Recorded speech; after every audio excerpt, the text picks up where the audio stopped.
Ana masih bingung antara empat imam, Imam Hanafi, Imam Hambali, Imam Syafi'i, Imam Maliki, mana yang harus ana ikuti? Soalnya ana pernah dengar saya ikut imam, bukankah kita harus mengikuti Rasulullah SAW? Sebenarnya empat orang ini yang sudah diakui oleh ahli sunnah wal jamaah, bahwasanya mereka imam-imam madhab yang boleh diikutin, karena keempatnya ini menggunakan dalil Al-Quran dan sunnah. Sekarang di muka bumi ini, yang wilayah-wilayah memang subhanallah kayak terpetakan sendiri gitu. Teman-teman di Afrika rata-rata madhabnya Malikiyah, Imam Malik. Teman-teman di Turki dan Eropa, Hanafiyah. Teman-teman di Timur Tengah, Hanabila, Imam Ahmad. Teman-teman di Asia Tenggara, Syafi'iyah. Gitu kan? Nah, bagaimana kita harus bersikap? Kita bersikap sebagai penuntut ilmu, karena sekarang fasilitas sudah sangat luar biasa ya. Buku-buku mereka bisa kita baca semua. Empat madhab ini kita bisa baca. Bahkan ada sekarang ulama-ulama nulis satu kitab. Saya punya kitab itu. Satu, memang agak tebal tapi dalam bahasa Arab. Memang itu fikih empat madhab. Sekaligus satu kitab. Jadi misalnya hukum jual anjing, disebut sama dia. Imam Syafi'i bilang begini, ini dalilnya. Imam Ahmad bilang begini, ini dalilnya. Imam Abu Hanifah bilang begini, dalilnya. Imam Malik bilang begini, dalilnya. Jadi jelas, kita bisa tahu tuh, gitu kan. Sekarang sudah mudah. Nah, cara yang paling bijak adalah jangan salahkan siapapun dari empat imam ini, karena mereka punya dalil, tapi kita bisa memilih yang paling kuat dalilnya. Gitu kan. Jadi misal dalam hukum A misalnya, kita temukan Syafi'iyah yang lebih kuat dalilnya. Kita terima madhab Syafi'i. Kita pakai karena dalilnya lebih kuat, gitu kan? Tanpa menyalahkan madhab. Tapi di sisi lain misalnya ada madhab Hanabila lebih kuat dalilnya. Kita ikutin dalam masalah itu. Jadi permasalah. Tapi kita berputar di empat madhab ini yang disepakati oleh para ulama ahli sunnah wal jamaah. Allahu alam. Mazhab-mazhab itu adalah para ulama yang mereka punya murid banyak. Jadi tidak ada para ulama sengaja bikin mazhab, nggak ada. Ya. Yang pertama mazhab Abu Hanifah. Abu Hanifah pintar, di zaman dia banyak orang pintar, tapi dia yang top. Akhirnya dia punya murid banyak, akhirnya ilmunya berkembang, jadi dia disebut mazhab Abu Hanifah. Setelah itu muncul Imam Malik, Imam Darul Hijrah, Imam Kota Madinah. Ada juga orang-orang sepantaran Imam Malik yang hebat-hebat, tapi dia punya murid banyak, akhirnya ilmunya berkembang, timbullah mazhab Imam Malik. Sebenarnya mazhab itu maksudnya metode belajar. Ini metode belajarnya Abu Hanifah, ini metode belajar Imam Malik. Ya. Di antara murid-murid Imam Malik ada Imam Syafi'i. Ternyata dia berkembang dan dia punya murid banyak lagi sehingga muncul lagi mazhab yang baru. Namanya mazhab Imam Syafi'i. Di antara murid Imam Syafi'i ada namanya Ahmad bin Hambal. Dia juga hebat. Akhirnya muncullah mazhab Hambali. Mereka tidak pernah sengaja untuk memproklamirkan membuat suatu mazhab, tapi itu berjalan dengan sendirinya. Sebenarnya di zaman dulu mazhab lebih dari 4. Ada mazhab Ishaq bin Rohawai, ada mazhab Sufyan Ats-Tsauri, ada mazhab Abu Thawr, ya, tetapi mazhab-mazhab tersebut hilang. Kenapa? Karena tidak ada murid-muridnya yang meneruskan ilmu mereka. Tetapi secara pendapat masih termaktub dalam buku-buku fikih. Demikian juga termaktub dalam, sering disebutkan oleh Abu Isa At-Tirmidzi. Dan ini pendapat fulan disebutin. Tetapi secara mazhab sudah tidak ada karena tidak ada murid-murid yang meneruskan. Jadi bermadzhab itu boleh. Anda belajar agama melalui metodenya Imam Syafi'i, silakan, tidak apa-apa. Yang dilarang adalah fanatik atau memaksakan harus bermadzhab, itu jadi masalah. Ya.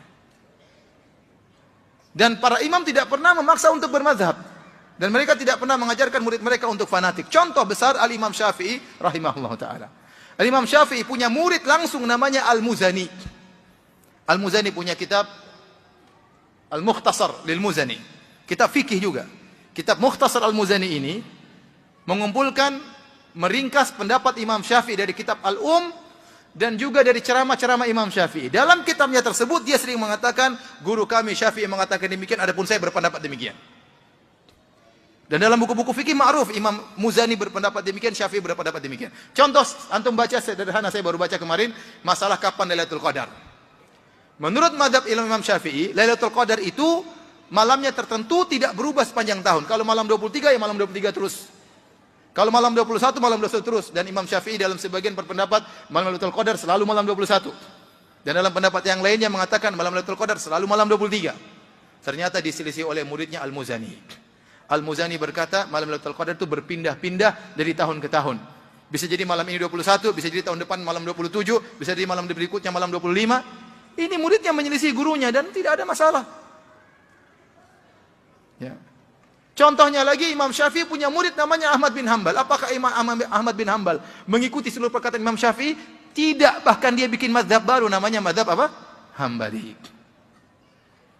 Imam Syafi'i sendiri tidak taklid kepada Imam Malik, gurunya Imam Malik. Ternyata Imam Syafi'i keluar dari mazhab Imam Malik dan dia berkembang sendiri sehingga punya mazhab apa? Syafi'i. Jadi yang jadi masalah adalah memaksa harus ikut satu mazhab tertentu, itu yang tidak boleh.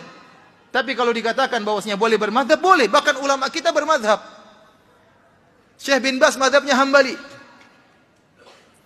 Ibnu Utsaimin rahimahullah mazhabnya apa? Hambali. Kebanyakan ulama di Saudi mazhabnya apa? Hambali. Ibnu Taimiyah Hambali. Muhammad bin Abdul Wahab Hambali.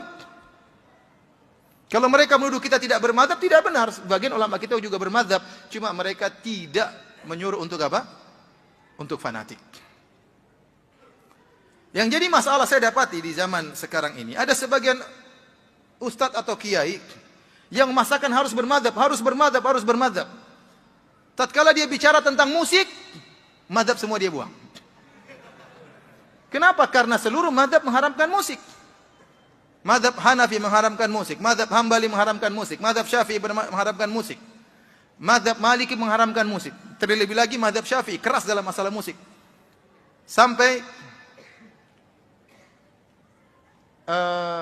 salah seorang ulama dari madhab Syafi'iyah, Ibnu Hajar Al-Haytami, dalam kitabnya Az-Zawajir an Iktirafil Kabair, tentang peringatan terhadap dosa-dosa besar, dia memasukkan bermain alat musik termasuk dosa besar. Nah, orang ini tatkala bicara tentang mazhab, begitu masalah musik, dia buang seluruh mazhab. Selama ini dia bilang harus bermadhab Syafi'i, harus bermadhab Syafi'i, begitu masalah musik, mazhab enggak dipakai. Ya sama saja. Berarti dia juga tidak keluar dari mazhab. Terus dia suruh orang harus bermadzhab. Tatkala tidak sesuai dengan hawa nafsunya, dia keluar dari mazhab. Antum baca mazhab Syafi'i, semua mazhab Syafi'i mengatakan jenggot itu sunnah. Sudah bicara jenggot, ya sudah tidak pakai mazhab. Enggak usah jenggot, enggak apa-apa. Gimana? Semuanya bilang sunnah. Semua mazhab bilang sunnah. Jadi maksud saya, bermazhab itu boleh dan itu baik. Seorang belajar fikih mazhab Syafi'i enggak ada masalah, bagus. Tapi tidak boleh apa? Fanatik. Kenapa? Karena para ulama mencontohkan demikian. Imam Syafi'i muridnya langsung Al-Muzani tidak fanatik sama Imam Syafi'i rahimahullah ta'ala. Bahkan sebagian ulama Syafi'iyah, ini antum bisa tanya langsung kepada Al-Ustadz Dr. Musyaffa hafizahullah ta'ala, karena risalah dia tentang usul fikih berkaitan dengan mazhab Syafi'i. Dia akan menjelaskan bahwasanya banyak ulama Syafi'iyah belakangan menyelisih usul Imam Syafi'i rahimahullah ta'ala. Bukan cuma menyelisih furu', bahkan menyelisih apa? Usul.